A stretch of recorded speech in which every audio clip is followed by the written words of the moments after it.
د وزن کمولو لس ساده طریقې. دوستانو سلامونه، جوړ په خیر. زه هیله من یم چې تاسې به جوړ یئ او د روغتیا جامې به مو پر تن وي. دوستانو مخکې له دې چې زه تاسې ته د وزن کمولو لس طریقې وښایم، هیله کوم چې زموږ یوټیوب چینل پښتو ټیوب سبسکرایب کړئ او دا شرنګانې وشرنګوئ تر څو تاسې ته زموږ هره ویډیو پر وخت در ورسیږي. دوستانو وزن د دې لپاره مه کموئ چې کوم سینمایي ستوری یا لوبغاړی مو لیدلی چې په کم وزن کې ښکلی ښکاري. بدني ښکلا ساتل د سینمایي ستورو لپاره روزګار دی او پرته له دې روزګار خرابیږي. خو که چاغ یې نو د خپلې روغتیا او ورځني ژوند په خاطر دا مهمه ده چې د مناسب وزن پر لرلو فکر وکړئ. هر څوک نشي کولی چې هره ورځ د ورزش کلب ته ولاړ شي او یا هره ورځ سهار او ماښام وځغلي.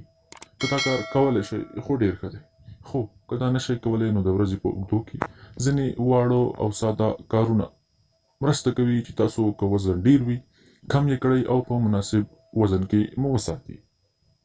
د وزن د کمولو په کومو لارو چارو چې دلته خبرې کوو دا کوم پیچلی پروګرام نه دی. یوازې 3 شیان په یاد ولرئ: خواړه، تمرین او د ورځني ژوند بڼه. له دې سره به نه یوازې ستاسو په وزن کې حیرانوونکي ښه بدلونونه ووینئ، بلکې بېځایه اندېښنې او تشویش څخه به مو هم بېغمه کړي. اوله طریقه: د ورځې 2 یا 3 وخته میوه وخورئ. که قیمتي میوه مو په وس نه وي پوره، ارزان بیه موسمي میوه پیدا کړئ. تازه میوې ګڼ داسې مواد لري چې نه یوازې تاسو به له ګڼو نورو ناروغیو وساتي، مرسته به درسره وکړي چې ټوله ورځ د خوړو په اړه فکر ونه کړئ.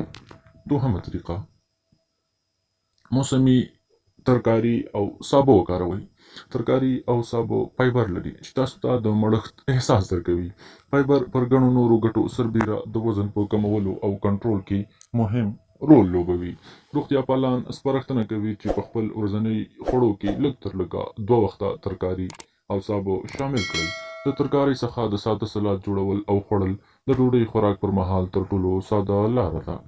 درېیمه طریقه: د طبیعي او تور رنګو غنمو څخه د تصفیه شوي او سپینو وړو پر ځای استفاده وکړئ. همدارنګه د جواري یا وربشو ډوډۍ هم تر سپینو وړو بهتره ده.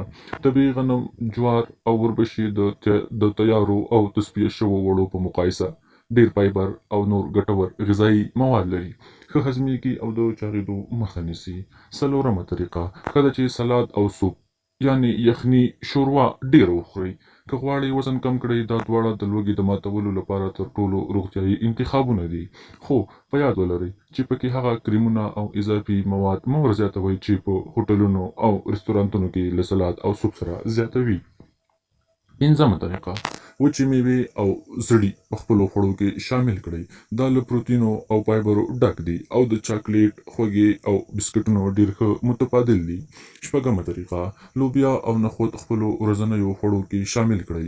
دا پرته له دې چې چاق شئ د پروتینو د ترلاسه کولو تر ټولو صحي لاره ده او د څارویو د غوښې ځای هم نیولی شي. اوومه طریقه: هغه خواړه چې په زیاته اندازه اومیګا 3 لري په خپلو خوړو کې زیات کړئ. اومیګا 3 یو ډول غوړ اسید دی چې ګڼې روغتیایي ګټې لري. د ماهي غوښه، د ماهي غوړ، زیتون، بادام، چارمغز او داسې نور هغه څه دي چې د اومیګا 3 له پلوه بډای او غني دي. اتمه طریقه: دا یو هدف وګرځوئ چې د خپل قاب نیمایي له میوې او سبو ډک کړئ. مخکې مو وویل چې دا فایبر او نور ګټور مواد لري.